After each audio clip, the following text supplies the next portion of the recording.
Good morning, everybody. It's Jeff Goldberg for the Sales Pro Network. As you may know, I'm a sales coach and trainer. I work with both individuals and organizations internationally to help them achieve measurable and sustainable sales increases. And I founded the Sales Pro Network to elevate the profession of sales, to give salespeople and anyone who sells a place where they can hang out, network with each other, learn from each other, ask questions, and get great coaching from all kinds of experts.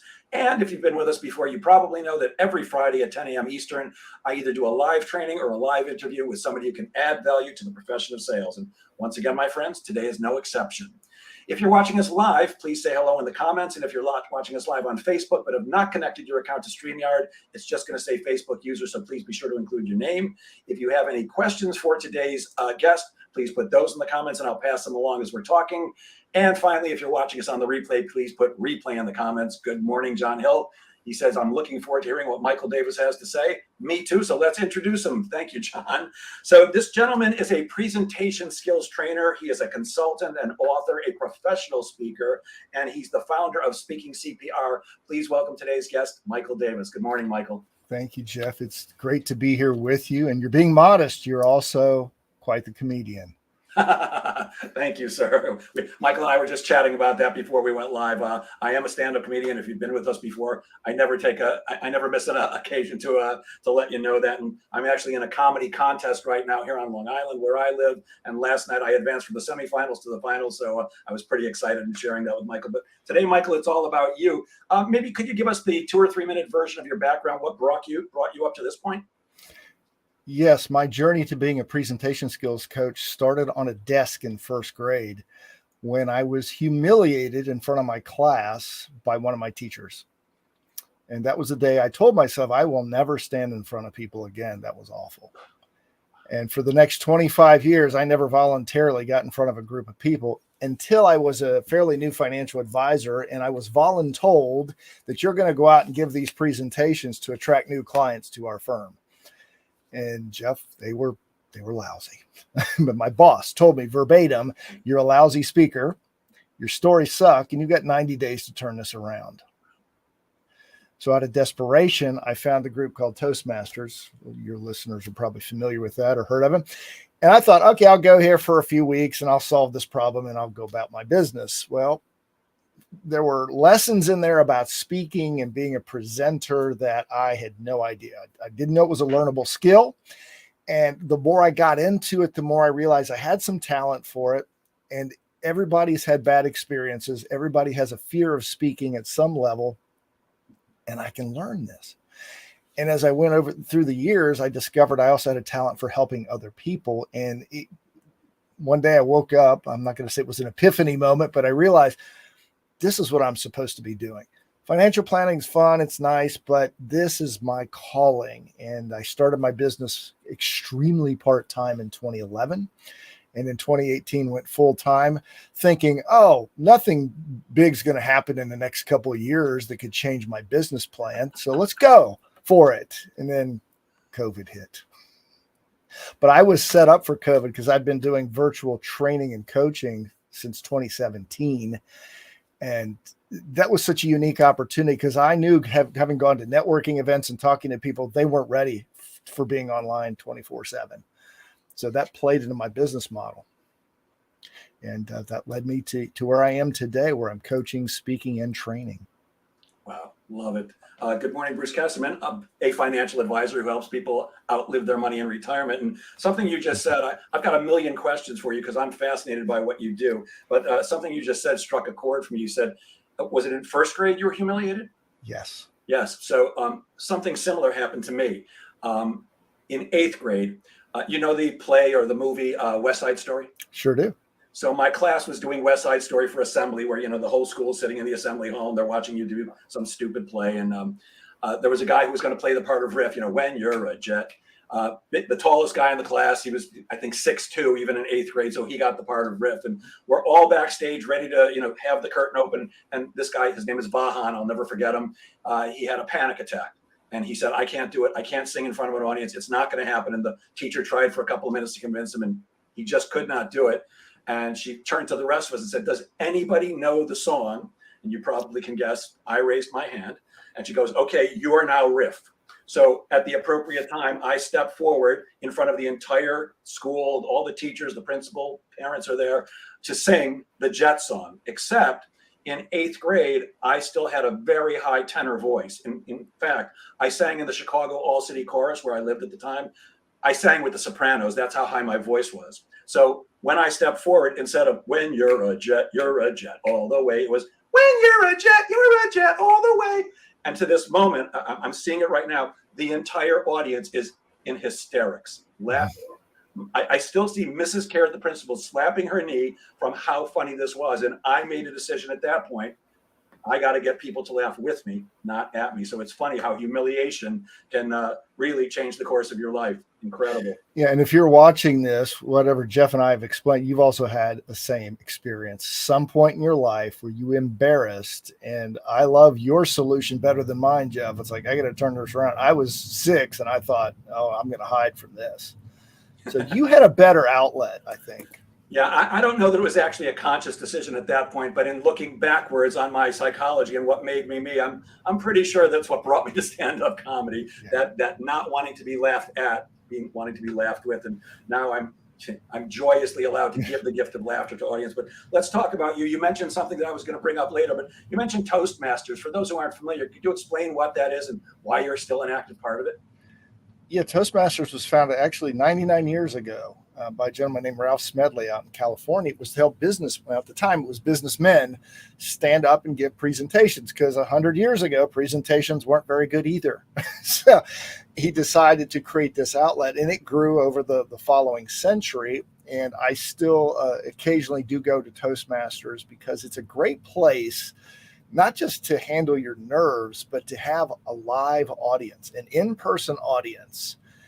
And as you know, from especially your stand-up world and sales, you can practice in a room all by yourself all day long. But until your best laid plans meet the opponent or the audience or the potential customer, you need that practice. You need that one-on-one with people, because that's where your nerves kick in, and you got to learn to manage those, and you need the face-to-face to manage those experiences. It's great. And I know you're also a member of the National Speakers Association, yes. NSA. Yeah. Can you tell people what that is? What's the difference between that and Toastmasters, and why are you an NSA? Best way to describe the difference, Jeff, is Toastmasters are for the speaking skills, especially if you're not comfortable with speaking. How do you put together a speech? How do you deliver it? NSA will work on that, but it also is the business side. How do you create a speaking business? That's the major difference. Yeah, I was a member of, of NSA for a while, and I went to the national convention. It's worth joining NSA just for that, because of the amazing breakout sessions about the business of speaking. And the other thing that I found amazing, I think there were like 3,000 speakers there in San Diego, and the people who got to speak on the main stage, I consider myself pretty talented as a speaker, but boy, oh boy, I just sat in amazement, like, wow, that's a real speaker. That's what I can aspire to. So it's just a great place to be. But I want to talk to you about storytelling, because that's very big for you. Can we start by defining storytelling? Is it as simple as you're just telling a story, or is there more to it? This is an excellent question, because storytelling's become so popular in the business world. And storytelling isn't just giving us a bunch of facts about your life. In business especially, story is a narrative with a message that will benefit the audience. If you tell a story for story's sake, people are going to sit there and think, okay, why do I care? Versus you have a message. If you're in the financial world, which I was in for years, it's, okay, this couple faced a similar problem to you, Mr. and Mrs. Jones. Here's how they got over it. When I'm working with clients now, it's like, I'm going to use you as an example. I was working with Jeff. He was struggling with this issue when giving his presentation. Here's what we worked on. Now he's a more successful speaker. You got to have a message. And the best stories are about transformation, how somebody was struggling with an issue and now they're not. They're confident. And it also gives the listeners hope that they can overcome a similar problem they have to the character in your story. Yeah, you just said something so important. I hope that anybody who's watching now or on the replay heard that. I teach salespeople for a living, and I teach them to tell exactly the story that you just talked about. I call it a verbal proof or verbal truth story. And that's a story about somebody else like you, Mr. or Ms. Prospect, who by doing business with me lived happily ever after. And it's crucial because the way brain science works, as I'm sure you know, is when we're making a buying decision, we automatically think negatively. What if it goes wrong? What if I make a mistake? What if I get fired? What if it doesn't work out? And telling a story about somebody else like them who it did work out for helps people relax into it, really change their own mind to, oh, I'm worried about losing my job if I make this decision, to, oh, this could work out well for me too. And I find the other thing about stories, and I'd love to hear your take on this, is stories make things sticky. I believe that stories are why I can remember the words to almost every song from 50 years ago, even though I can't remember what I had for breakfast, because songs tell a story. Is that your feeling too? Yes, because one of the purposes of stories to generate emotion. And the way we generate emotion is to create visuals. You did a terrific job of describing what happened when you came out with the high voice. You didn't just say, I came out with a squeaky voice. You demonstrated it, and then you took us deeper into that scene by talking about how much people were laughing. And you talk about your principal slapping her knee. That evokes such an image that we're right there with you. And what you're also doing is creating empathy. It's like, oh, you poor kid. And then we start to think about, oh, I remember when that happened to me. I told my first grade story. You automatically thought of your 8th grade story. And when you're telling or sharing narratives like that, you're connecting with people. So absolutely, we want to generate emotional responses in our audience. And a point to make here, Jeff, the word emotion confuses a lot of people. When I was first in Toastmasters, and then I went to a National Speakers Association meeting, I heard a speaker, well-known speaker at the time. He said, if you want to get audiences on your side, you want to connect with them and influence them, you got to get them laughing one minute and crying the next. I thought, okay, I can get people to laugh. Crying, it's not my style, but okay, I'll do it. So I intentionally wrote speeches and stories with the idea that I'm going to make them cry here. And the feedback I got was, you were inauthentic. It felt forced. I felt like you were trying to manipulate me. And those people were right. I was doing all that because I got this advice. I didn't understand until a few years later when I heard another speaker, David Brooks, who said, if you want to connect with an audience, we all share 6 common emotions: happiness, anger, sadness, surprise, disgust, and fear. If you can tap into at least one or a combination of those, you'll connect with an audience. And I thought, I can do that. I've got stories filled with those emotions. So it's not limited to laughter and crying.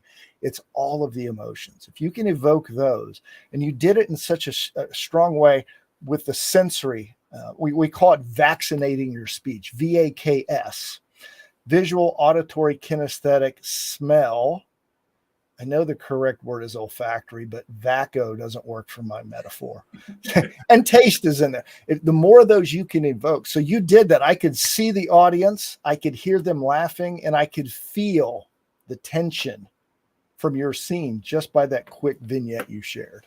Yeah, it was all I could do to not run off the stage humiliated. I can still feel the blush coming up on my face from how horrifying it was at the moment. You know, I think I'm doing this brilliant job and everybody's in hysterics. Yep.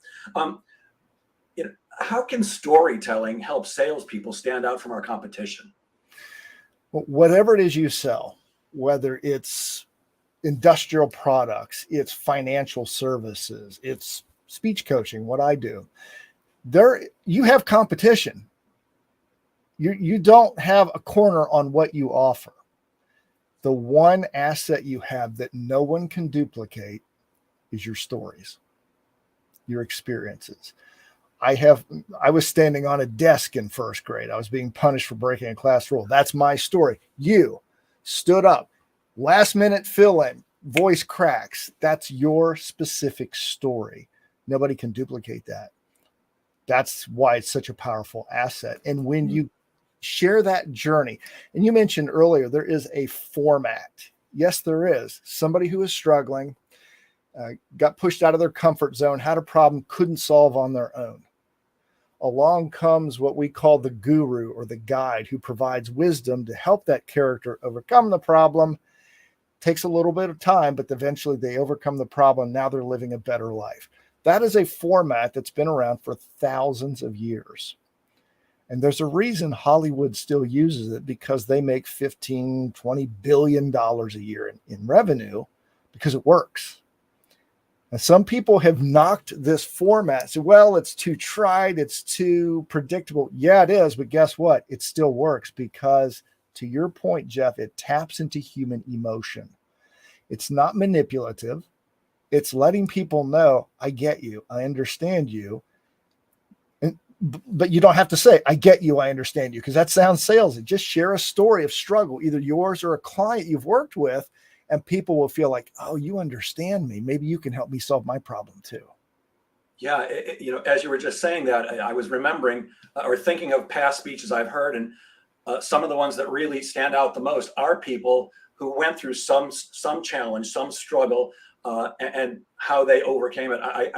I don't know this guy's name, but I know I remember seeing a speaker. Guy's got no arms and no legs, and he goes through life with this great attitude. I have a friend who's a professional speaker. His name is Rohan Murphy. At a very young age, Rohan had to have his legs chopped off. So this guy has no legs, and he's done a Nike commercial. He's a big muscular guy. He works out like crazy. He's done Nike commercials. I've seen speakers who climb Mount Everest, which is always, so it seems those stories where we have this hardship to overcome and manage to do it seem to be the most inspirational.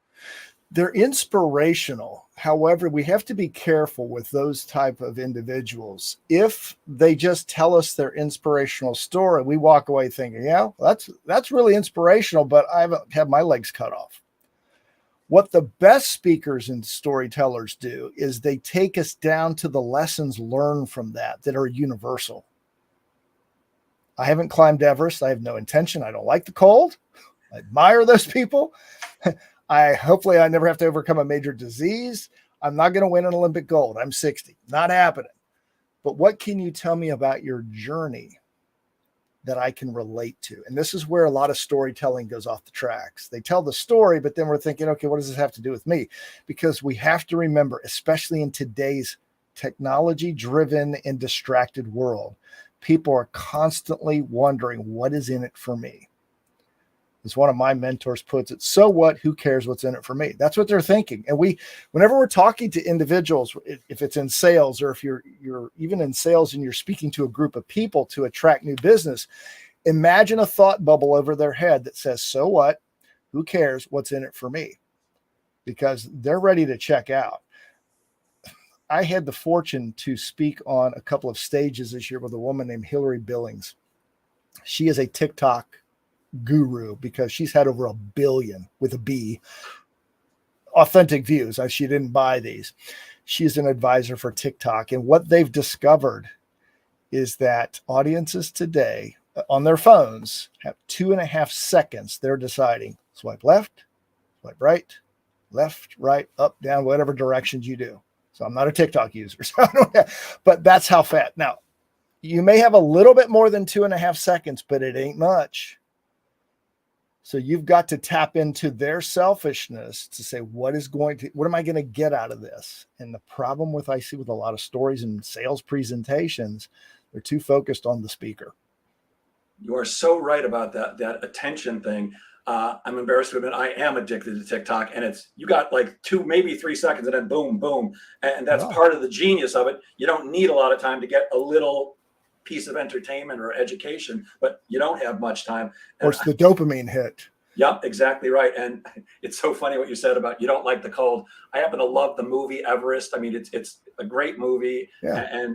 But every time I watch it, I'll go, it would be amazing to be up there, but it's so painful. I mean, I'm not willing to go through all that pain and the pause. Look, I've jumped out of an airplane, so I've challenged death, but I'm not willing to take that chance and be that uncomfortable. So I'm with you, my friend. Yeah. Now, I have a quick question because Larry Weiss has joined us. Larry is the phone guy. Now, I'm not going to go for the obvious question, Larry, but I'm going to ask, how often do people ask you if you're related to Larry the Cable Guy?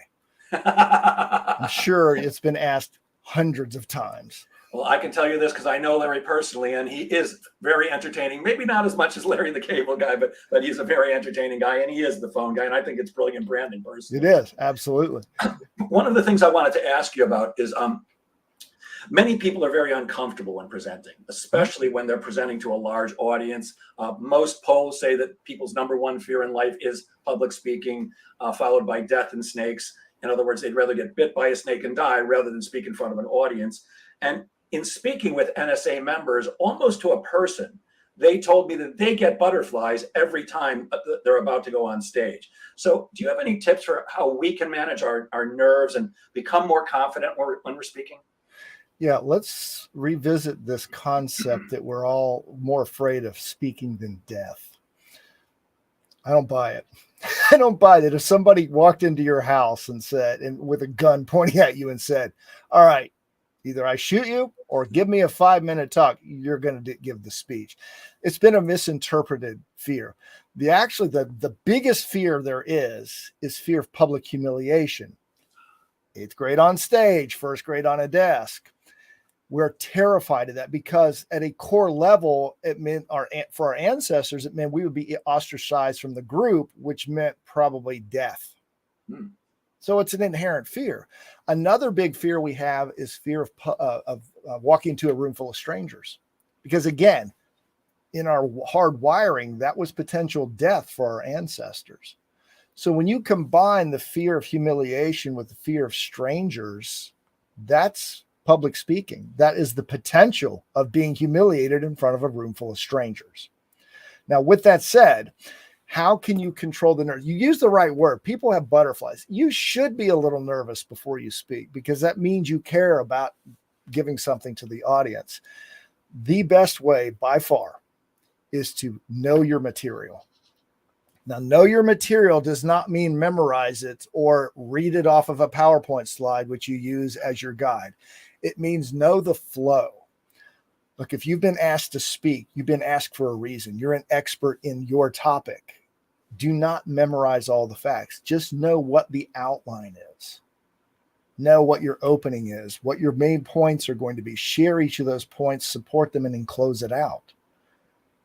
That's not memorization, that's internalization. So that takes care of 75% of your nerves. 2 other quick tips is there are some questions I ask myself before I go on stage for our, and I always keep them here because I was carrying my card with me. Number 1 is, why am I here? And the answer shouldn't be because I love to speak. It's because I have something to offer the audience. Second question is, am I present? Am I here in the room with this audience, or am I thinking about my kids, my spouse, my dog, whatever it is? Need to be here with them. 3, will I have fun? Yeah, your speaking should be fun. It can be, I promise. And then number 4, this is the most important. It comes from the legendary speaker, Willie Jolly, who said, if this is the last presentation I ever gave in my life, how would I want to deliver it? Those 4 questions start to get you mentally focused on your audience. Now, the other action you can take, Jeff, is some type of physical exercise. It's not always convenient to do this, but if you can go somewhere before you speak, go do some jumping jacks.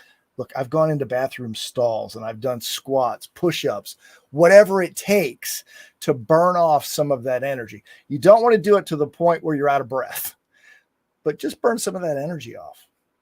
But those are the 3 most powerful ways. Know your material. That by far will control a lot of your nerves. Second, a physical, and then some type of mental exercise to get yourself focused on that audience.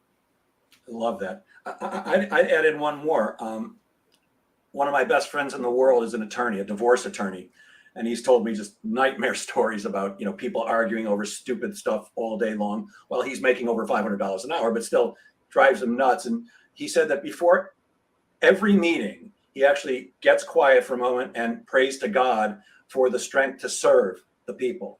And that's where I come from before I take any stage. It's, I'm here to serve. This is not about me. It's not about me getting laughs. It's not about me getting applause or anything like that, which, it's always lovely at the end of a day of training or something like that when people applaud and want to shake your hand. But it's about your come from is I'm here to serve. Just like when you're selling, your job is really to serve the prospect if you possibly can. Can you maybe share a real life example of where a sales scenario where the power of storytelling made a real difference in the outcome?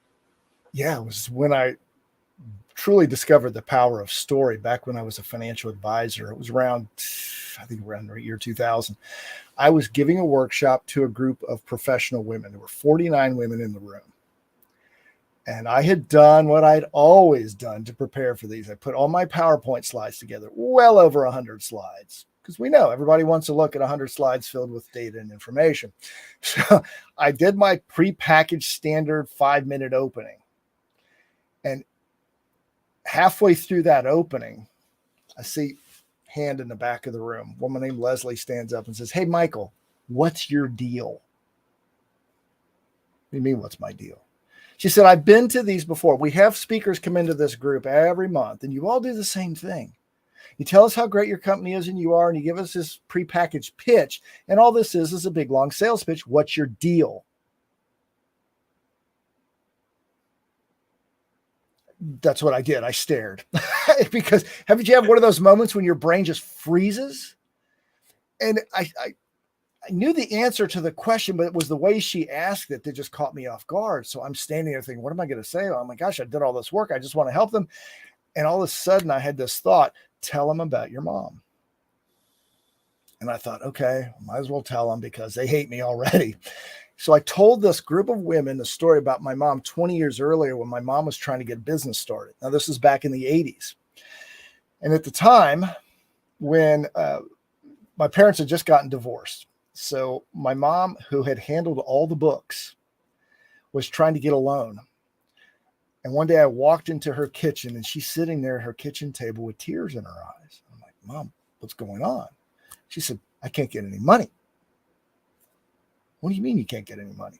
"I can't get any money, Michael. I can't get a car loan. I can't get an auto loan. I can't borrow against the house. Can't get a business loan, credit card, none of it." And I said, "Well, that doesn't make any sense. You handled all the books for you and Dad in the business. You've always handled the checkbook. What's the deal?" She said, "That's the problem, Michael, because everything is in your dad's name. When we divorced, even though he left me the house and the bank accounts, it was his credit history. It was his bills paying history." And she looked at me and she said, "This process makes me feel like I don't even exist." So I tell this story to this group of women. And I said, the reason I do this, yes, we would love to get new clients. I'm not going to lie to you. That's one of the reasons we do it. But the deeper reason for me is I never want to see another woman look or feel the way my mom did that day. And there was this long silence, Jeff. And I finally looked back at Leslie and she looked at me and she said, "We're good. Carry on." Wow. And what happened? Now that's kind of the touchy-feely part of that experience. I got their trust right then, quite accidentally, out of desperation. One of the best presentations I've ever had. Now, that's like I call it the touchy-feely part. Here's the hardcore numbers. Before that night, whenever we did workshops, we would get a 23% sign-up rate. Not that great. That night, we got 57%. And that was just to have a one-on-one meeting with us. And so when my boss sat down and asked me what happened, I told him that story. He said, "Well, there's something in that story. We got to figure this storytelling thing out." And that's when I accidentally discovered the power of story. It doubled and eventually it tripled the number of people signing up for us. Doesn't mean we got all of them as clients, but it opened doors. And that's what I tell people all the time about storytelling. It does not make the sale. What it does is it separates you. It helps you more quickly earn trust, and it opens doors that otherwise people might not open because you're just another salesperson versus, "Wow, that resonated with me. Can we talk further?" What a brilliant example. John Hill says Davis's mom story got to me. And I don't know how much you're paying attention to the body language that you're looking at, but as soon as you said a story about my mom, I don't know, I leaned forward. I was sucked in immediately. I wanted to get to the end of that story to hear what the outcome was. It was brilliant. So that's what a great example of the power of storytelling. Even though you're explaining storytelling to me, I was sucked in anyways. And I wanted, you could have gone on for 20 minutes. Tell me more about your mom. It was great. Now I will tell you, there's one mistake that I made for years with that story. And eventually somebody came up to me after a meeting and said, you've left me hanging. I said, what are you talking about? She said, did your mom ever get the money? Yes. Eventually she met a man my mom was a seamstress, and eventually she met a man who she'd done work for. And he was smart enough to see what a business idea could be worth. And he helped her. He gave her seed money, and she built a very successful business that she had for 15, 20 years. So whenever you tell a story about a journey like that, make sure you close the loop, as we call it, or else people will walk in. Well, what happened? It's like watching a sporting event, turning the channel off or turning the TV off with 2 minutes to go and the score is tied. It's like, who won? So we can't leave them hanging. So I want to speak to you about something that I'm noticing that you do. I'm well aware of why it's done. I try myself to do it, except one of my challenges as a speaker is I get very excited and I want to pack as much information as I possibly can to provide as much value to the audience as I possibly can. And that tends to make me speak quickly. But I've noticed way more than once in this conversation, you pause. And I'm not sure whether you're doing it on purpose or it's just how you naturally speak. But can you speak about the pause and why it is so important when you're speaking? Yes. No, it's deliberate, Jeff. I learned years ago that as salespeople, the sale isn't made when we're talking. The sale is made in the silence when the audience or the listener is considering the implications of what you just said. So when we make an important point, we need to let it hang in the air so the listener can think about how that the implication to them. When we ask questions, we got to let it hang so they can answer it. And as you know, as a comic, when you say something funny, be quiet, let them laugh, or else, because you talked about this before we started today, if you cut them off to get to the next joke, you're conditioning them to say, stop laughing. So questions, important points, and humor, let it linger, let it stew there because it's intentional. It creates a dialogue, even though a lot of times if I'm in a speaking situation, the audience isn't talking back to me. They are up here. It gives them a chance to catch up. Exactly. Give them time, because if we just give them information and give them time, they're going to hear it, but they're not going to feel it. Yeah. I'm actually now confused about what we talked about before we went live and what we said live. But I told you I went to the NSA convention once, and the speakers were brilliant. And there was one in particular, I still remember his name. His name is Simon T. Bailey, and he speaks about brilliance. Yep. And he spoke like this.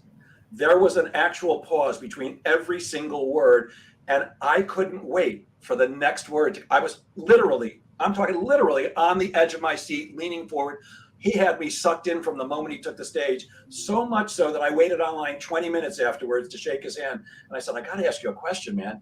Do you speak like you spoke on stage in real life? And he said, no, man, I speak like you do. That's intentional. The speech coach taught me how to do that. It was that pause that allows people to take what you're saying and internalize it and maybe catch up.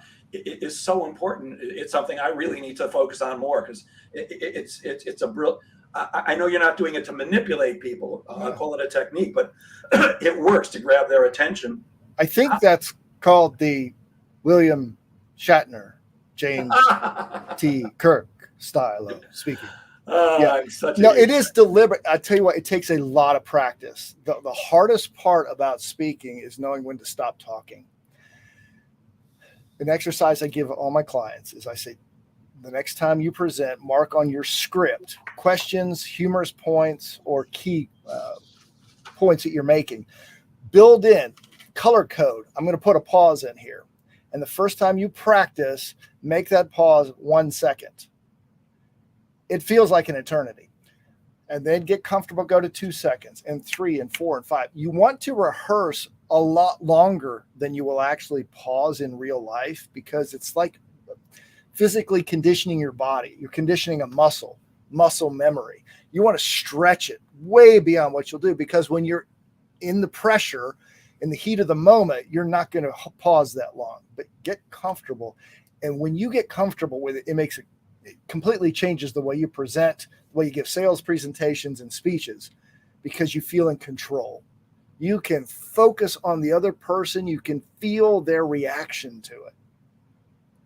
Now, I can tell you, it takes repetition and practice. There's no shortcutting it, but I promise you, it's one of the most valuable skills you will learn, is learning not when to talk.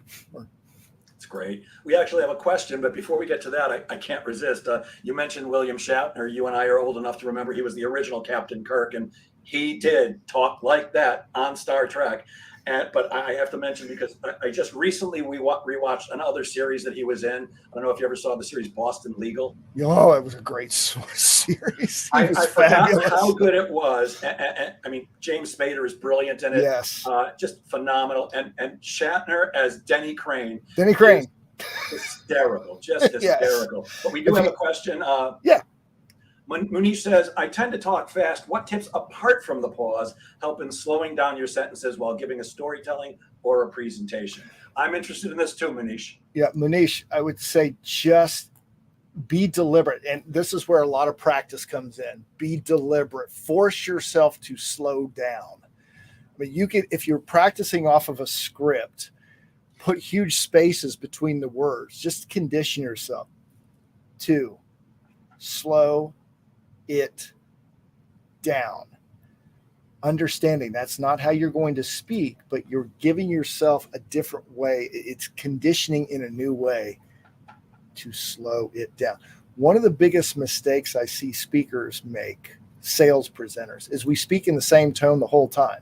We're either really excited and we go really fast. And I've noticed this with a lot of younger folks. And I think it's because they grew up with technology. It's a lot faster world for them. We have to be deliberate. And there's an old saying in sports, you play the way you practice. You can't practice at fast speed. And then when the heat is on and the pressure's mounting, you're not going to slow down. Go overboard whenever you're practicing. If you want to speak really high, go high with it. If you want to go low, almost whisper. Slow down much faster than you will in real life, because you're just giving yourself some vocal range. You're expanding it like a balloon. Yeah, hope that helps. I think it does. And Munish, I have a tip for you also. There's something that I've used for my comedy career. If you just Google free teleprompter, you'll get teleprompters that you can use on your screen for free. You take whatever you're saying, your speech, your comedy routine, you cut and paste it into there, and you can change the speed of how fast it scrolls. You can actually stop it during it, but you can make it scroll very fast if you got to get it out very quickly, or you can make it go very slowly. So perhaps using that on a very slow speed and rehearsing will help you to slow down when you're actually doing it in real life. And Munish says, thank you, Michael. Jeff, that's a really excellent, that is an excellent tip. I haven't considered that for rehearsal. I would never use it in a real presentation, even online, because you look and sound like you're reading. But for practice, yes, you can manipulate that speed of that. That's an excellent suggestion. Yeah. I also noticed that Larry said we learn to ask questions and then pause and remain silent to the point of discomfort. Yes. This is the biggest challenge. What's going to happen is when you're practicing your pauses, and Larry could speak to this as a journalist, because when you're looking across a table from somebody and you just ask a question, your insides are screaming at you, say something. You're losing them. They're going to get mad. It's just the opposite. Yes. They're thinking about and feeling the implication of what you just said. You got to let them do it. Yeah, I often forget, who I've told what and whether I've done this on the podcast before, and I don't want to, bore people with the same stories, but I know I've shared a story before about a client, a prospect that I was sitting with, and I got to the very end of the sales cycle. We'd had 3 meetings, and I'd said the closing words. I'm sitting across from this was a big ex-football player guy, huge office, dark paneling, intimidating looking guy, and I asked my closing question, and he sat across from me like this. Like he was mad at me, like he was angry. And It felt like 20 minutes. It was probably at the most 2 or 2.5, but there was dead silence for that entire time. I can remember, I almost feel now the sweat literally dripping down my back because I'm like, this guy seems, you get that mental voice. Is this guy pissed off at me? What did I do wrong? And at the end of maybe 2 minutes, 2.5 minutes, he went like this. Okay, sounds good. He was using a technique on me. People have been trained to negotiate against salespeople. And usually when there's that dead silence, the salesperson will jump in with, well, maybe we can do better on the price, or maybe we can give you better terms. That silence is so crucial. The best thing you can do when you ask any question, especially a closing question, is shut up. It's the hardest thing for salespeople to do and very difficult to learn. It makes me think of one of the most important improv exercises I ever went through. I took 2 years of improv where they would have us sit knee to knee, face to face from a partner and look at each other for 2 minutes, no sound. That was very uncomfortable. However, we did it enough to where we got more comfortable with the silence. And you're right. We're sales podcast here. You've got to get comfortable sitting there saying nothing when your insides are screaming at you to say something, because they're going through the same thing. The other person is also sitting there, but they're considering what will happen if I don't do this versus what if I go ahead and pull the trigger and buy this product or service. So they're going through a lot of turmoil too, but it takes practice. Yeah. There's an old saying in sales that I actually don't like the saying, but to a certain extent it's true. And that's, when you ask a question, he or she who speaks first loses. I don't like that, because I believe in sales, we either both win or we both lose. You either get my product or service and I get your money, or you don't get my product or service and I don't get your money. So I don't like that win-lose thing, but it is true. The person who speaks first typically is tipping their hand, certainly in a negotiation. When you're negotiating price or terms or anything else, say what you've got to say and shut up. Just wait. Let people process. And sometimes they just need that time. I believe the goal of every sales conversation is to get to the end and have the prospect say, sounds good, sign me up. But that's just not usually the way it works, because if you think about it this way, you've just told them, here's what I'm going to do for you. You've given them your pricing or whatever else it is. They might need a little time to internalize that and go, is this the right thing to do? So just give them the space. It is uncomfortable. And I've done that same exercise where you stare at somebody for minutes at a time. And, usually people giggle or break up, and it's hard. It takes real practice. You're muted, Michael.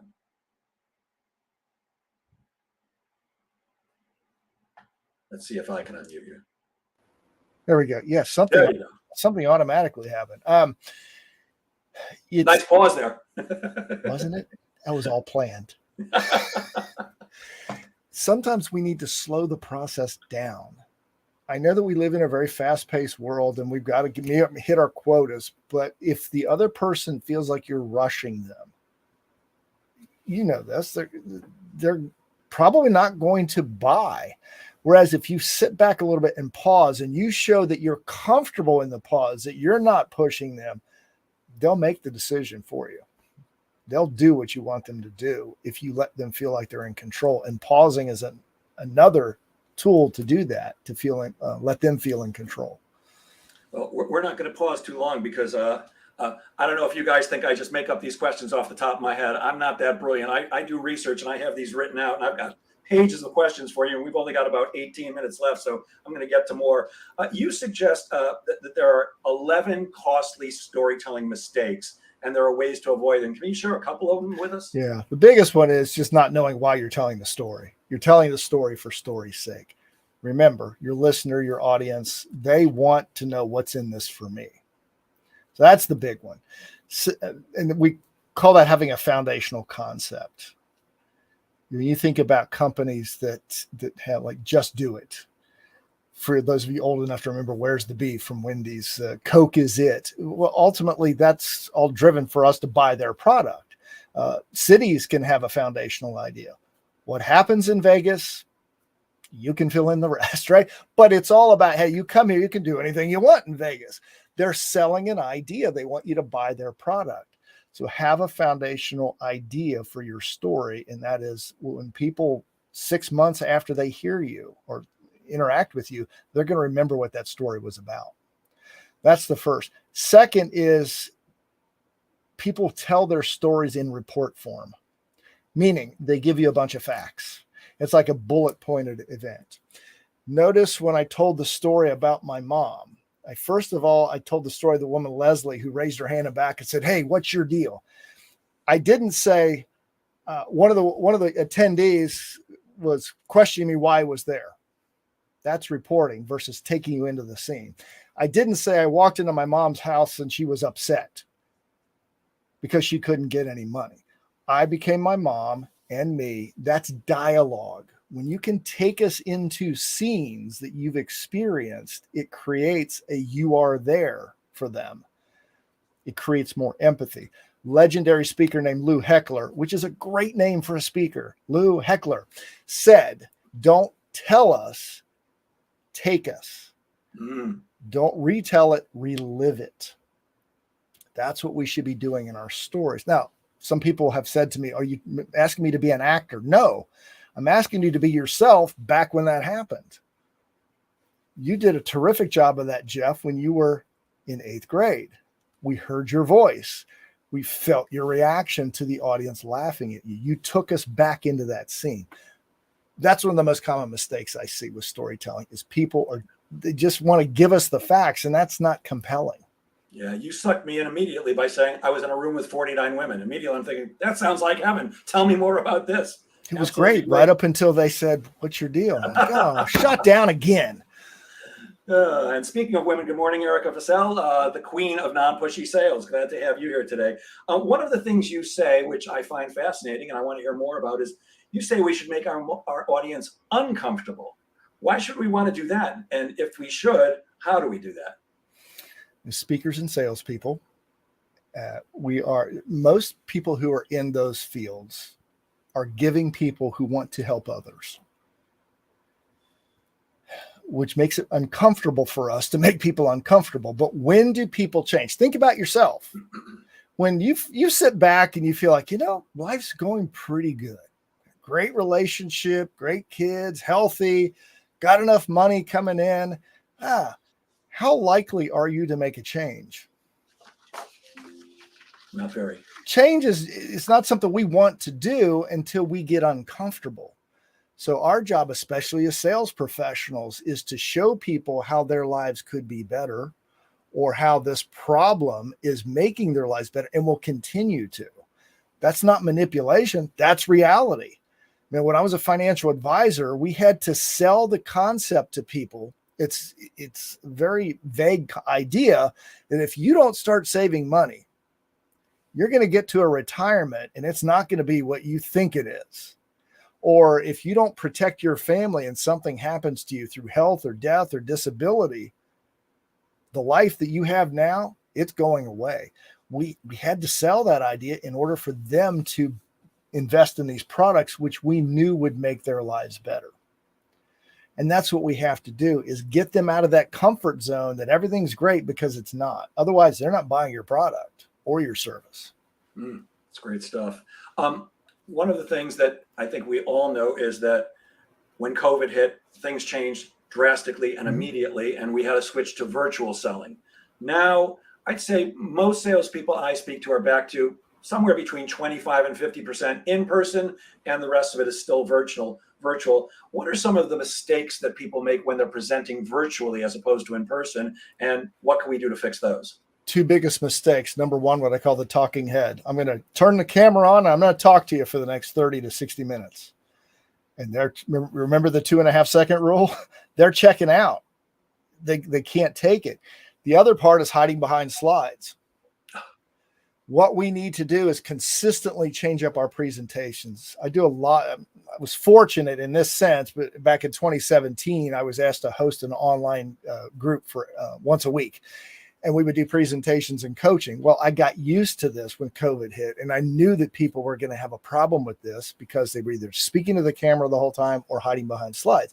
We've got to change it up about every 5 minutes, meaning do your talking head for a few minutes and then show a slide, show a video. then do a poll, then go back to talking head, then send them into a breakout room, ask questions, get them involved, because audiences today, I think this is it came out of COVID when we were doing the virtual, they demand interaction. They want to participate in our presentations, and we have to give that to them. And I will tell you, Jeff, I don't have the research on this, but just through my own experience for the last 6 years, it takes 3 times the effort to give a virtual presentation that's as high a quality as in person. We just got to get them more involved. And what really struck me is, I'm a big football fan. I live in Cincinnati. So a couple of years ago, I was watching a clip from the AFC Championship game. You don't have to be a football fan to appreciate this, by the way. There was a scene for 60 seconds where I watched 11 scene changes. They showed the quarterback on the field, then the coach, then the cheerleaders, the fans, the other coach, I mean, it was that fast. And out of curiosity, I went back 33 years and watched a famous play where a player fumbled away his team's chance to go to the Super Bowl. The moment he fumbled the ball, the camera stayed on him for 60 seconds. There was one scene change to show him from behind, but it was him the whole time. One scene changed 33 years ago, 11 now. That's how fast people's attention spans are jumping. Watch your TV shows. See how fast scenes are moving. I'm not saying we have to change every 5 seconds, but we have to what we call change the pace, or else people are going to check out on us. Yeah, I'm so glad to hear you say that, because I just about 2 weeks ago released my online sales training programs, which I've been developing for a long time. And sometimes it's me talking to the camera, sometimes it's a PowerPoint slide, sometimes it's me standing next to the PowerPoint. So it's constantly shifting. And I think we've been trained over the last maybe decade. Movies do that too. You know, it's scene, because we're attacked constantly by messages. And we no longer have the patience to sit and watch anything. I find it fascinating. I don't enjoy movies as much as I used to, but I'll binge watch a show. You know, I'll watch 5 episodes in a row. Yeah. It's because we need that change. Exactly. One of the things I'm very big on, and I think salespeople, it's a great tool that they should be using in their prospecting mix, is networking. I get 40% of the business that I get from my networking group that I've been in for 18 years. How can we craft networking messages that actually help us connect with others? Because networking is about connecting with other people. This is a fabulous question. I still see people do this. Is think about it, what we were talking about earlier, Jeff. What is the audience thinking? So what? Who cares what's in it for me? So when we're in a networking event, we walk up to people and I say, "Hi, Jeff, I'm Michael. I'm a speech coach. My company's Speaking CPR. Remember the 2.5 second rule?" You're already checking out mentally on me, because all I'm doing is telling you about me, versus here's the benefit of what I do to others. Hey, Jeff, good to meet you. I work with business leaders to help them become more influential and impactful every time they give a presentation. It's not about me. It's about the benefit that they get. And then I can dig deeper. And then when people say, "Well, can you tell me more?" Then I'll go into a quick story. I might tell a 60-second or 90-second vignette about somebody I've worked with. Again, tapping into the struggles that person had, how they overcame them. But it's always about the other person. I hope everybody listening heard that.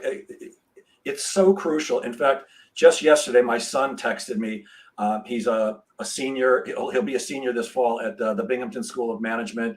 Who knows what he's going to do, but he's applying for an internship. And he sent me a text of, "Here's what I'm writing to this recruiter at the company. What do you think?" And I wrote back, I said, "It's all about you.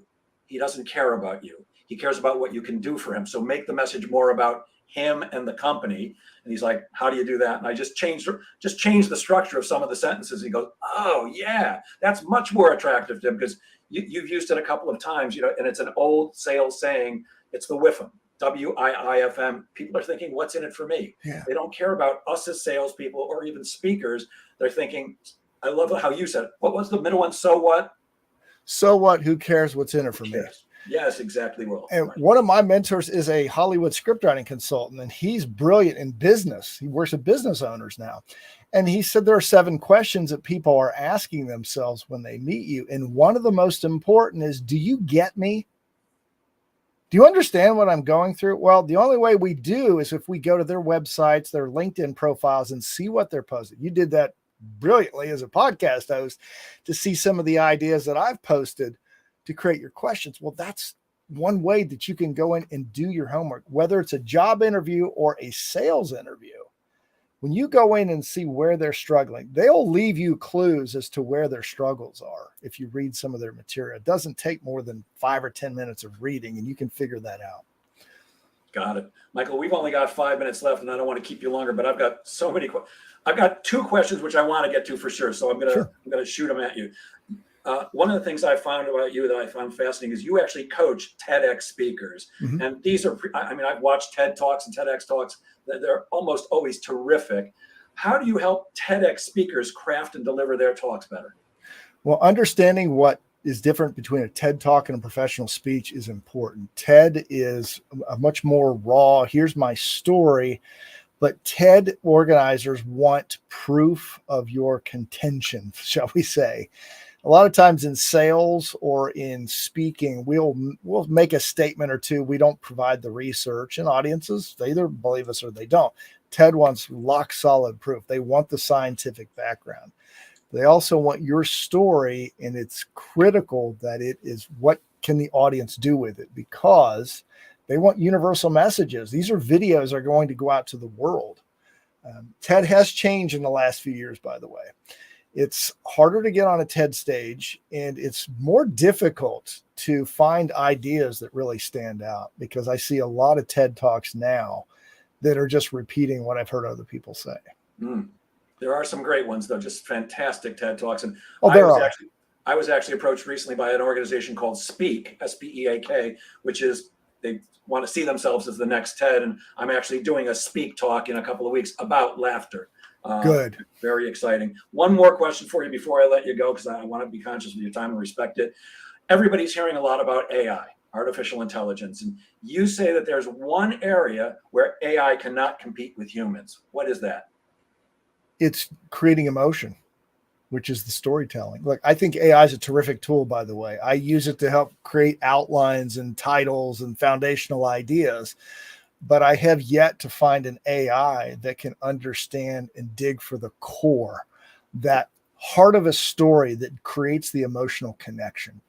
Maybe it's coming. I'm sure it is, faster than we want to believe. But as a coach, my job is to dig and dig and dig and find that connecting part of that story where people will say, yeah, you get me. It's the empathy, sympathy, and the connection. It's not there yet.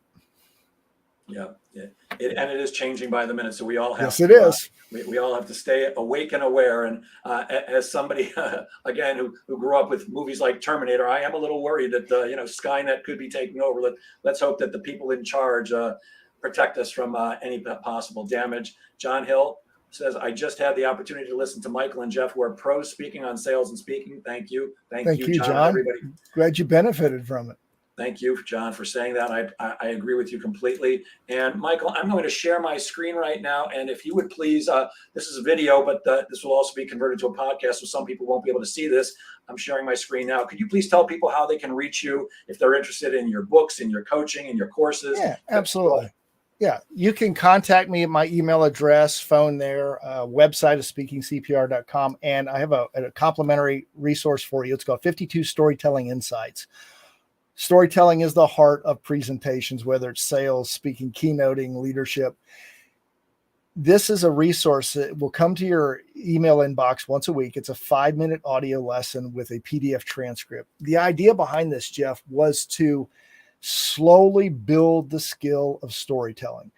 I can send you my book and you'll get all 52 of these in once, but it's like a fire hose. Whereas here, just take the idea, test it for a week. As we tell everybody we work with, whether you're in sales, you're the CEO of your sales presentation, you're the CEO of your speech. Take what works for you, throw out the rest. But the idea here is you get a new idea once a week for 52 weeks. So yeah, if you took a screenshot of that, you can go to that QR code, or you can go to that email address, or that URL, I should say, and sign up for those. And Michael, for those who are going to be listening to this as a podcast, would you give out your email address and phone number for those who are listening and not watching? Yes, Mike at speakingcpr.com. And the number is 315-6825. Wow. Well, I hope everybody got as much out of this as I did. You're fascinating, and I really appreciate you sharing your brilliance with us today. I do have a bunch more questions, so I hope you'll come back at some point and visit us again. And thank you so much for today. And I'll end as I always do. Please remember, guys, sales is a game of making things happen. So get out there and make sales happen. Have a great weekend, everybody. Stay cool if you're in the heat, and we'll see you next time. Have a great one.